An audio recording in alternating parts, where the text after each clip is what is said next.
Hello. Well, today is Friday the 13th, and usually every Friday the 13th something a little bizarre usually happens. I can't remember right offhand a lot of things that happen, but I do know that every year I'll say, well, I could tell it was Friday the 13th. I know my husband never liked Friday the 13th. He well, he wasn't really scared of it, but he just didn't like it. He always felt like something was going to happen on Friday the 13th. And he would always take a vacation day on Friday the 13th and stay in the house all day. That's what he would do. And it's kind of ironic in a way that he was buried on Friday the 13th. And sometimes I think to myself, I wonder if he knows that wherever he's at. If he does, he's probably getting a good laugh over it. But anyway. No, in the news, Fantasia Barrino, I know everybody knows by now that Fantasia tried to commit suicide over this man.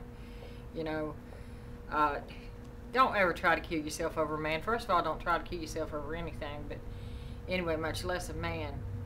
But that's neither here nor there. Anything that's going on in her life goes on in the majority of people's lives every day. You just don't hear about it because they're not rich and famous.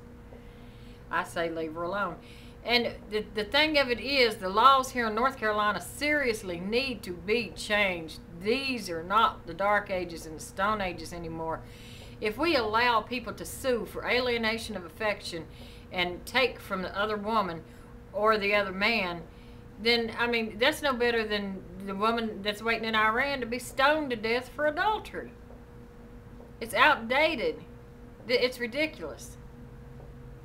I do think that Fantasia should have been a little bit smarter than to make a sex tape with that man. Come on, any time you make a sex tape, you know nothing good's going to come out of that.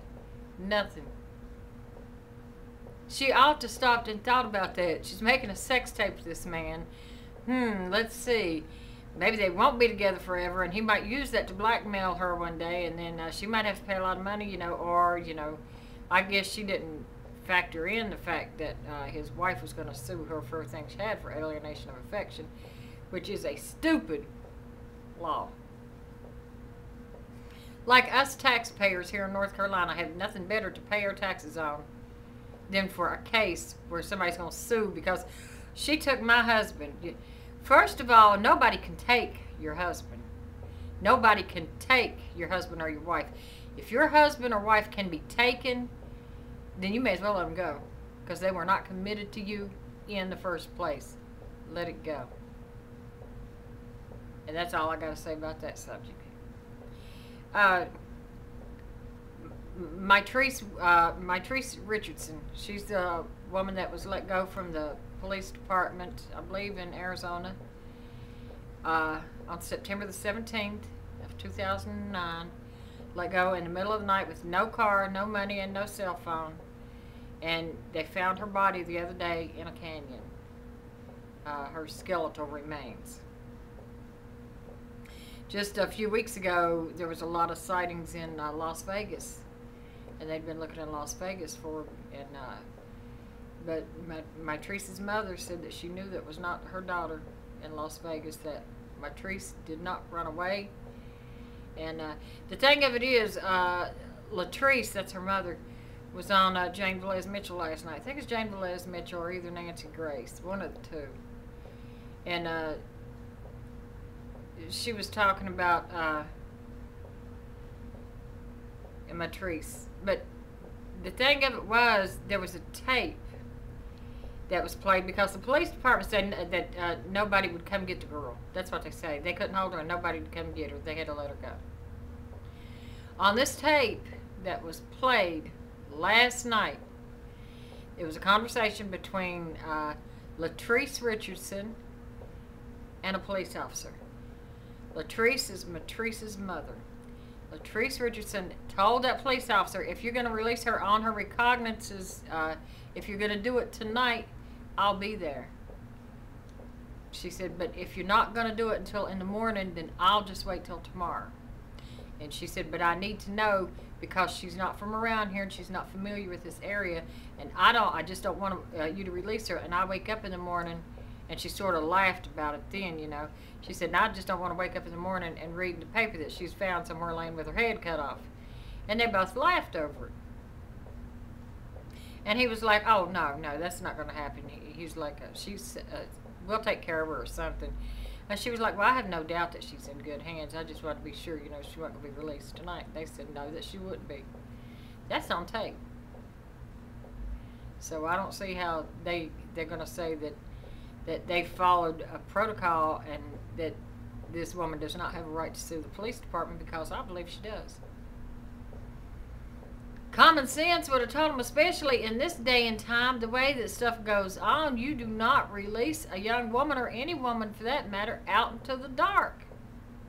That's just asking for somebody to come and get her and do with her what you will, and we'll find her later. They may as well have done it that way. It's ridiculous. And what about the serial stabber? They found the serial stabber yesterday getting ready to board a plane to go, I think, to Israel. And apparently that's where he's from. And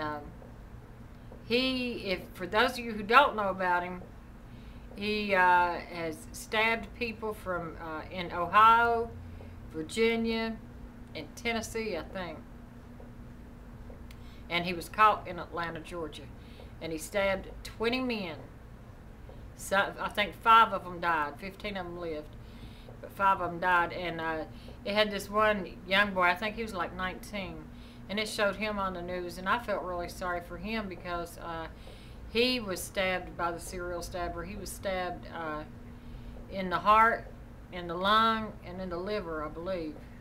He lived. It's a miracle he lived. And he had this big scar all the way down through here, with big staples in it, I guess, where they did surgery, and he had bandages everywhere, so he almost lost his life. But the way that the serial stabber would do it would be that he would act like either he was having car trouble or act like he was lost. And then when somebody, and more than likely, I guess he already figured it out, more than likely it would be a man, would come over to him and ask him, he would always ask either for directions or something about his car. And when they would be standing there trying to help him, give him directions or whatever, or tell him something about his car, he would say, thank you. And then when they turned around to walk away and he caught him off guard, he would start stabbing them. And that's just crazy. That was crazy. But what was in the news this morning, like I said, they got the guy yesterday at an airport in Atlanta, getting ready to flee back to Israel. But they're saying now that he was actually detained by the police in Arlington, Virginia last week. And somehow they'd found a knife and a hatchet or something in his car. They don't have all the details on that right now, but they do say that he was detained and he had a knife and a hatchet in his car, but they let him go. And they don't know the story behind why they was detaining him and why they let him go. But they said it was later on that day, after the Arlington, Virginia Police Department let him go, that he stabbed somebody else. I don't know what's going on in the world. I don't know what's going on in the world. It's craziness. It's madness. The devil has been unleashed in the world. That's one thing. And people say, no, it's just a run of bad luck. Look, if you believe in God and the heavens and everything else, like I do, you got to believe in the devil. You know, the devil, the devil is playing cruel tricks. The devil can get into the minds of so many people. Just like you got all these cults and stuff. But I believe, and this is just my opinion, please don't send me any hate mail or anything, you know, with your religious beliefs. I'm just giving you my opinion on this one. I believe that the devil can get into people's heads and make them do stuff. However, I believe in order for the devil to get in your head and make you do stuff, you have to be a weak-minded individual. You have to let that happen. You have to almost be willing to be controlled. And that's sad. That's sad. Just like people say, well, I didn't mean to do it because I was brainwashed. Look at all these cults. Jonestown, and that was when I was younger. I remember when Jonestown, when all these people, hundreds upon hundreds of people, committed suicide because of that one man. And he told them to do it, to drink the Kool-Aid and to kill themselves. And they thought he was a prophet, and they believed him, and they did it. They even gave their children that Kool-Aid, and all their bodies lay dead in this big mass compound. I cannot imagine anybody, even in a church setting, telling me to drink my Kool-Aid and give it to my children so we could all die and go to heaven. No. I mean, something's got to tick in your mind to tell you that's a false prophet right there. But anyway, that's neither here nor there. I think I've babbled on long enough. I've got some chicken. It's 8 o'clock in the morning on a Friday morning. I got some chicken already on the stove. I'm making Joe some chicken salad, and he loves his mommy's chicken salad. So I'm making some chicken salad, and then I'm just gonna piddle around. But I thought I wanted to get this video done so I can get it up, and that's all I got for now. And until next time, bye bye.